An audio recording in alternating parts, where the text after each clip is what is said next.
नमस्कार दोस्तों, कहानियों में आप सबका स्वागत है। आज की हमारी कहानी है गणेश जी की कहानी। कहानी स्टार्ट करने से पहले मैं आप सबसे रिक्वेस्ट करूंगी कि प्लीज़ मेरे चैनल को लाइक करें और सब्सक्राइब करें। कहानी।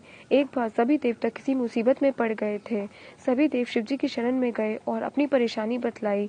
उस समय भगवान शिव जी के पास गणेश और कार्तिकेय भी बैठे हुए थे। देवताओं की परेशानी देख शिव जी ने गणेश और कार्तिकेय से पूछा कि इन परेशान देवताओं की मुश्किलें तुम दोनों में से कौन हल कर सकता है और उनकी मदद कौन कर सकता है। जब दोनों भाई मदद करने के लिए तैयार हुए तो शिवजी ने उनके सामने एक प्रतियोगिता रख दी। इस प्रतियोगिता के मुताबिक दोनों भाइयों में से जो भी सबसे पहले पृथ्वी की परिक्रमा करके लौटेगा वह देवताओं की मुश्किलों में मदद कर पाएगा। अपने पिता शिवजी की बात सुनकर कार्तिकेय अपनी सवारी मोर पर बैठकर पृथ्वी की परिक्रमा करने के लिए निकल पड़े।